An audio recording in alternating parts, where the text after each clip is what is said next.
Cachée sans langue de bois, Marina Foy joue le jeu de l'interview. Cela donne des sorties irrésistibles et pleines de tendresse, lorsqu'elle parle de sa vie de famille, un regard sans concession sur son métier, mais aussi des paroles très fortes sur des sujets difficiles. Ainsi, interrogée sur la question du genre dans le magazine Madame Figaro, elle explique ne pas avoir grandi en baignant dans les stéréotypes féminins grâce à ses parents, des 68 arts, mais pas seulement. Une terrible blessure l'a poussée à masquer tout signe de féminité. Comme beaucoup de femmes, j'ai été victime d'abus sexuels, à 8 ans, perpétrés par l'un de mes babysitters. Cela a perturbé mon sentiment intérieur de féminité. Du jour au lendemain, j'ai cessé de porter des jupes, et je me suis coupé les cheveux. Je peux aujourd'hui en parler calmement, parce que c'est une histoire qui est intégrée depuis longtemps, explique Marina Foy. Le temps a passé, elle s'est construit une superbe carrière d'une part, et une famille solide de l'autre, avec son compagnon Éric Lartigot et leurs 2 garçons.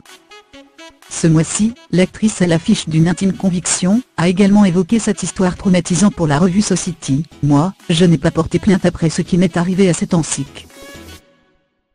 Parce qu'en fait, c'est une démarche lourde. Quelqu'un de très proche a été victime de viol, j'ai suivi le procès aux assises en entier, c'est beau quoi.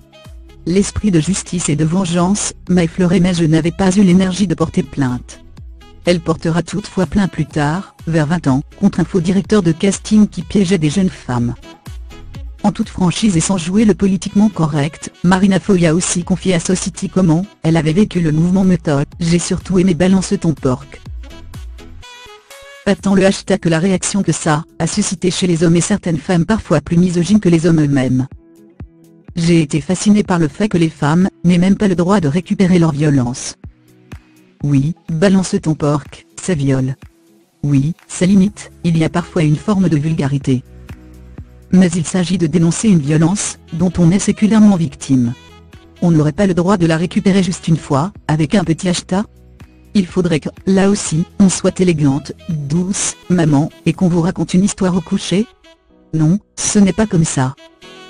C'est un moment où les femmes ont pris la parole avec les armes de la colère, et avec la trivialité qui va avec.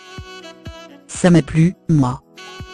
Retrouvez l'intégralité de ces interviews dans Madame Figaro du 8 février 2019, et Society du mois de février 2019.